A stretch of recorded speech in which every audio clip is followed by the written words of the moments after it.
অর্চনা কিচেনে সবাইকে ওয়েলকাম। আজ দেখো তোমাদের জন্য বিয়েবাড়ির স্টাইলে একদম চিংড়ি পটল রান্না করে নিয়ে চলে এসেছি। দেখতেই পাচ্ছ কেমন সুন্দর লাগছে। খাই খাই খাই খাই মনে করছে কি না আমাকে অবশ্যই জানাবে কিন্তু। আর হ্যাঁ, এই রান্নাটার জন্য তোমরা আমার সঙ্গে থেকো। কেমন লাগছে এইভাবে রান্না করে খেয়ে তোমরা আমাকে জানাবে। আমি কিন্তু তোমাদের জন্যই বসে থাকলাম। ঠিক আছে বন্ধুরা, সবাই ভালো থাকো। এবার চলো রান্নাঘরে যাই, সবাইকে নিয়ে চলে এলাম রান্নাঘরে। দেখো পটল কেটে রেখেছি, আলু কেটে রেখেছি, চিংড়ি মাছ ভালো করে ধুয়ে নুন হলুদ রেখে দিয়েছি, রসুন পেঁয়াজ টমেটো আর পাকা পাকা লঙ্কা আমি মিক্সির জারে দিয়ে বেটে নিব। বাটা আমার হয়ে গেছে, রেখে দিয়েছি। কড়াইতে তেল দিয়ে দিয়েছি, কড়ার তেলটা একটু গরম হচ্ছে।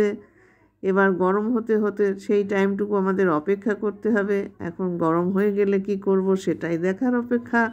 দেখতে থাকো তোমরা সবাই। হ্যাঁ, এখনও আমরা কড়ার তেলটা গরমের অপেক্ষায় বসে আছি বন্ধুরা। গরম হচ্ছে একটু টাইম, সামান্য একটু এবার হয়ে এসেছে গরম। আর বেশি দেরি নেই, ছেড়ে দিয়েছি পটলগুলো। আগে পটলগুলো সুন্দর করে লাল লাল করে ভেজে নেব। পটলগুলোর মধ্যে একটু লবণ দিয়েছি, আর দিয়ে দেবো সামান্য একটু হলুদ দিয়ে দিলাম। দিয়ে এবার ফাইন করে নাড়াচাড়া করে বেশ সুন্দর লাল লাল হবে পটলগুলো। তবে তো পটলগুলো তুলবো, তাই না? ঢাকা দিয়ে দিলাম। ঢাকা দিলে কাজটা তাড়াতাড়ি হয়ে যাবে। ঢাকাটা তুলে এবার দেখাচ্ছি, দেখো কাজটা তাড়াতাড়ি হয়ে যাচ্ছে কি না। দেখেছো নমুনা লাল কিন্তু হয়ে এসছে। এবার আরেকটু পাশ ফিরিয়ে দিতে হবে, এপাশ ওপাশ করে। ভালো করে তো পটলটা লাল লাল করতে হবে। বর্ষাকালের পটল বুঝতেই তো পারছো, একটু জল টোপা থাকে। যদি একে ভালো করে না ভেজে রান্না করি খেতে তো ভালো লাগবে না। রান্না হলো শুধু ভালো করে কষানো, জিনিসপত্র ঠিক দেওয়া। এবার আমি আরেকটু ঢাকা দিয়ে দিলাম, তুলে নিলাম। দেখি পটলগুলো মনে হচ্ছে হয়েই গেছে। একটু নাড়াচাড়া দিয়েই দেখি কেমন হয়েছে। হ্যাঁ, তো হয়ে এসছে। হ্যাঁ, বেশ সুন্দর লাল লাল হয়ে এসছে। আর বেশি একটা দেরি নেই, উঠানোর সময় প্রায় হয়ে এসেছে বন্ধুরা। একটু অপেক্ষা করতে হবে, সামান্য একটু, বেশি না। দেখো বেশ ভালো লাগছে, তাই না?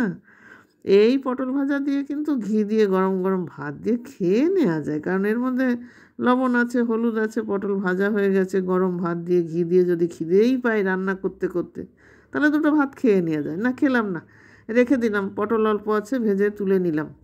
এইবার আমি কি করছি, এর মধ্যে আরেকটু তেল দিয়ে দিচ্ছি, খুব বেশি না, অল্প, কারণ এটা তো খেতে হবে নিজেদের, না? দিয়ে দিলাম জিরে, আর দিয়ে দেবো এর মধ্যে কটা শুকনো লঙ্কা ছেড়ে দিলাম। এখন দেবো এর মধ্যে আর একটু, জানো তো আমি কি দেই, দেবো একটু গরম মশলার গুঁড়ো এর মধ্যে দেব। কিন্তু জিরেটা তো একটু নাড়াচাড়া করে নিয়ে তারপরে দেব, না? এই দিয়ে দিয়েছি গরম মশলার গুঁড়ো। গোটা গরম মশলা দেওয়া যাবে না। এবার এর মধ্যে আলুটা দিয়ে দিলাম। সুন্দর করে আলুটা ভালো করে ভেজে নেব, নইলে তো সিদ্ধ হবে না। ওই জন্য লাল লাল করে আমি আলুটা ভেজে নিচ্ছি। আলাদা করে আলু ভেজে ওঠানোর কোনো প্রয়োজন নেই। দিয়ে দিলাম সামান্য একটু লবণ, যাতে আলুটা ভিতরে লবণ যায়। এবার লবণ দিয়ে আলুটা ভালো করে ভাজা ভাজা করব। কিন্তু বন্ধুরা এখন অপেক্ষায় থাকো, রান্নার মধ্যে নতুন সিস্টেম, পরে বলে দেবো। এবার সেই বাটনাটা দিয়ে দিলাম, পেঁয়াজ রসুন টমেটো আর কাঁচা পাকা লঙ্কা দিয়ে এবার এইটাকে নাড়াচাড়া করব। নইলে পেঁয়াজের কাঁচা গন্ধ বেরোবে। ওই জন্য এটাকে নাড়াচাড়া করব। হ্যাঁ, এখনও কি করিনি সেটা কিন্তু তোমরা বুঝতে পারোনি, আমাকে কমেন্টস করে জানাবে।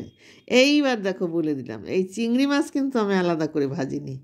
এখন চিংড়ি মাছ আমি নুন হলুদ মাখিয়ে এইবার দিয়ে দিলাম চিংড়ি মাছ। কারণ বলো তো কি, চিংড়ি মাছটা আলাদা করে ভাজলে ওটা শক্ত হয়ে যায়। এইটা কখনো করবে না তোমরা, চিংড়ি মাছ ভাজার দরকার করে না। চিংড়ি মাছ মশলার সঙ্গে দিয়ে যদি চিংড়ি মাছটা আমরা নাড়াচাড়া করি তাহলে সেটা সুন্দর হয়। আর আলাদা করে ভাজলে চিংড়ি মাছটা কিন্তু শক্ত হয়ে যায়। ওইটা কিন্তু করবে না, আমি কখনো এটা করি না। হ্যাঁ, এটা করলে সেই চিংড়ি মাছ চেবাতে হয় কষ্ট, রবারের মতো লাগে, আর এটা খুব মাখমের মতো হয়ে যাবে। দিয়ে দিলাম ঢাকনা। আবার একটু ঢাকনাটা তুলে নিয়ে দেখি কেমন পেঁয়াজ রসুনটা কষা হচ্ছে কি না। হ্যাঁ, হয়ে এসছে, দেখতে পাচ্ছ তেল ছাড়া ছেড়ে দিয়েছে। এখন আমার আরও মশলা দেওয়ার বাকি আছে, সবে তো পেঁয়াজ কষা হলো।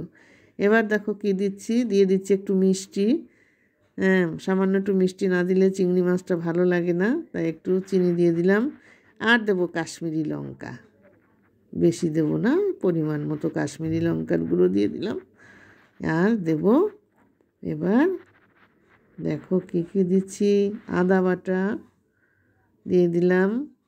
আর দেব জিরে বাটা, জিরে বাটার বাটির উপরে যে জলটুকু থিতিয়েছিল তাই দিলাম, আর একটু বাটনা দিলাম, ব্যাস।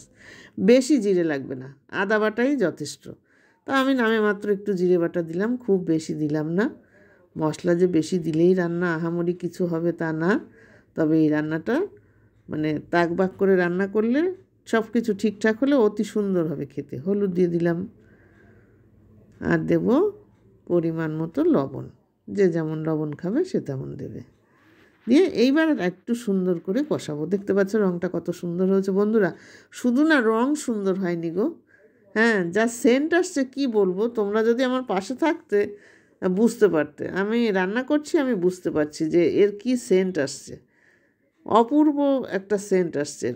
অনেকে মনে করবে হয়তো এই ঘরে মাংস রান্না হচ্ছে। এবার আমি পটলগুলো দিয়ে দিলাম, কারণ পটলগুলো একটু নাড়াচাড়া করে মশলা ঢুকতে লাগবে, নইলে পাঞ্ছা লাগবে।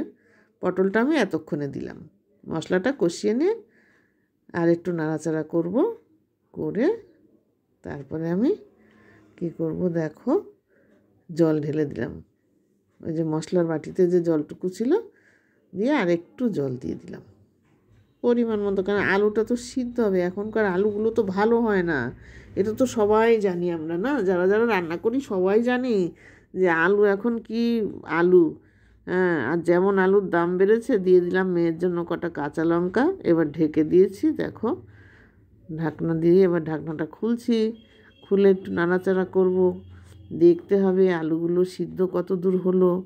না, বেশ সিদ্ধ হয়ে গেছে, দেখতেই পাচ্ছ, কারণ আলুগুলোর আগে একটু ভেজে নিয়েছি আর ঢাকা দিয়ে দিয়ে রান্না করছি। এবার আর একটু গরম মশলা দিয়ে দিলাম। আর দেবো এর মধ্যে, দেখো ঘি দেব, এটা রান্নার টেস্টটা আরও সুন্দর হবে। বেশ সুন্দর হয়ে গেছে রান্নাটা, কিন্তু আমার প্রায় হয়ে এসেছে, আর বেশি দেরি নেই, হয়েই গেছে বলতে পারো। ব্যাস, হয়ে গেল আমার রান্না। এবার দেখো আমি ঢেলে নিয়েছি, দেখো ঢালার পরে কত সুন্দর লাগছে। ভাত দিয়ে যখন মাখা হবে তখন তো আরও টেস্টি। ঠিক আছে, এইভাবে করো সবাই। টাটা।